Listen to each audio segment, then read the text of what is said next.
తెలంగాణ పేపర్లో సీఎం మంత్రులకు సంబంధించిన ఒక వార్త నిన్నటి చూడ సోషల్ మీడియాలో చాలా వరకు హల్చల్ అవుతుంది. ఈ వీడియో చాలా యూట్యూబ్ ఛానల్స్ కూడా నిన్న వరకు చాలా వరకు వీడియో చేసినాయి. దీంట్లో దానికి సంబంధించిన ఒక వార్త వివరించే ప్రయత్నం చేస్తాను. సీఎం మంత్రుల చిలిపిలీలలు, రాష్ట్రంలో ప్రభుత్వ పెద్దల పాలన పక్కన పెట్టి ప్రేమాయానాలు, అదే ఇదేంటి ప్రేమాయానాలు నడుపుతున్నారు. ప్రజల 1.25 లక్ష కష్టాల్లో ఉంటే పలువురు మంత్రులు పీకల్లోతు ప్రేమలో మునిగి తేలుతున్నారు. ఓ మహిళా ఐఏఎస్ తో నల్గొండ మంత్రి ఘాటు ప్రేమలో ఉన్నట్లు మీడియా కథనాలు వస్తున్నాయి. తనకు నచ్చినట్లుగా పోస్టింగ్లు మార్చి ఐఏఎస్ తో ప్రేమాయణం సాగిస్తున్నట్టు తెలిసింది. అలాగే కరీంనగర్ చెందిన మరో మంత్రి మహిళా జర్నలిస్టు ఆఫీసర్లతో అసభ్యకరంగా ప్రవర్తించినట్లు తెలిసింది. సచివాలయంలో సీనియర్ జర్నలిస్టు ప్రేమించాలని కరీంనగర్ మంత్రి వేధింపులకు గురి చేస్తున్నట్లు ఆరోపణలు వినిపిస్తున్నాయి. ఇటీవల సచివాలయంలో ఒక మహిళ ఏ అధికారం లేకున్నా షాడో సీఎం గా ప్యారలాల్ గవర్నమెంట్ నడుపుతున్నట్లు మీడియాలో కథనాలు వచ్చాయి. ఈ కథనాలపై ప్రజల నుంచి పెద్ద ఎత్తున విమర్శలు వినిపిస్తున్నాయని చెప్పేసి కూడా సీఎం మంత్రుల చిలిపిలీలలు అని చెప్పేసి ఒక వార్త మనం ఇక్కడ చూడొచ్చు. నేను ఇంతకుముందు మన ఛానల్లో ఒక వార్త చెప్పినప్పుడు సెక్రటేరియట్ లో షాడో మంత్రి, ఒక షాడో లేడీ మంత్రి ఉన్నదని చెప్పేసి ఒక మాట చెప్పాను.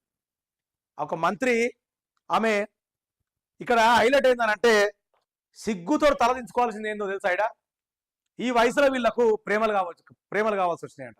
ఒక ఆయననేమో నల్లగొండ మంత్రి అంట, ఇంకొక ఆయనేమో కరీంనగర్ మంత్రిగా మీకు స్ట్రైక్ కావచ్చు. నల్లగొండ మంత్రి అంటే ఎవరో, కరీంనగర్ మంత్రి అంటే ఎవరో స్ట్రైక్ కావచ్చు. వీళ్ళకి ఏం పోయే కాలం ఇది? ఇక్కడ ఏం చేస్తారు అంటే ప్రేమ లవ్ మ్యాటర్ నడుపుతున్నారు అంట. లవ్ మ్యాటర్ ఈ వయసులో సరే, మీ వయసు ఏందో, మీ ఇష్టం ఏందో, మీ పర్సనల్ ఉంటే ఉండొచ్చు, ఏమైనా చేసుకోరు, రైట్, ఓకే. ప్రభుత్వంలో ఒక ఎమ్మెల్యే ఉండి ఒక మంత్రిగా ఉన్నారు మీరు.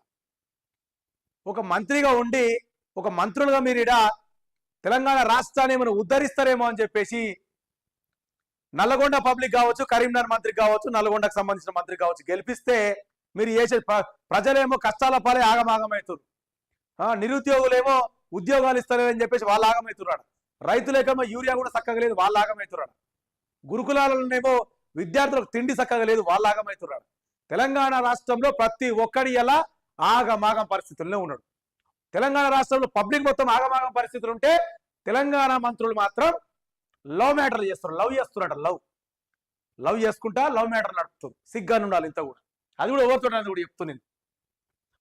ప్రేమాయణంలో మురుగు తేలుతున్న ప్రభుత్వ పెద్దలు, రేవంత్ తో సహా రెచ్చిపోతున్న మంత్రులు.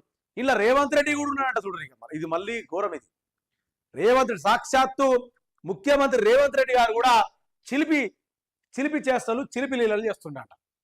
ఇది మనమన్న మాట కాదు, తెలంగాణ పేపర్లు ప్రచురించిన వార్తను నేను చదువుతున్నా. నా సొంత కాన్సెప్ట్ కాదు ఇది, అక్కడ వచ్చిన వార్తను నేను చదువుతున్నా. దాని గురించి వివరించే ప్రయత్నం చేస్తున్నా. మళ్ళీ నన్నేమని అనుకునేది ఆర్ఎస్ఆర్ క్రియేట్ చేసి పెడుతుండేమో అని చెప్పి. ఆర్ఎస్ఆర్కి అంత కర్మే పట్టలేదు క్రియేట్ చేసి పెట్టలేదు వీటి మీద.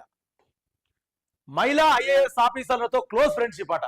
మహిళా ఐఏఎస్ ఆఫీసర్లు ఎవరైతే ఉంటారో వాళ్ళతోటి సీఎం, ఈ మంత్రులు మంచి క్లోజ్ ఫ్రెండ్షిప్ మెయింటైన్ చేస్తారు. రాష్ట్రాన్ని పరిపాలించున్నారు నాయన అంటే మహిళా ఐఏఎస్లతో ఏం పని? ఇళ్ళకి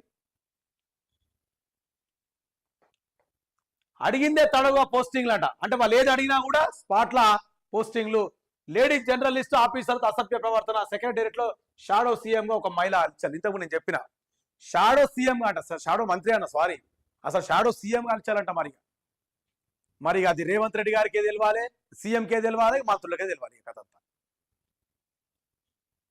అంతా సీఎం రేవంత్ రెడ్డి పేరు తీసుకోవాల్సి ఎందుకు వచ్చిందంటే సీఎం అంటే ఒకరే ఉంటారు కదా రాష్ట్రానికి. అందుకే ఇక్కడ సీఎం మంత్రుల చిలిపిలీలు ఉంది కదా, అందుకే రేవంత్ రెడ్డి గారి పేరు తీసుకోవాల్సి వచ్చింది. అయితే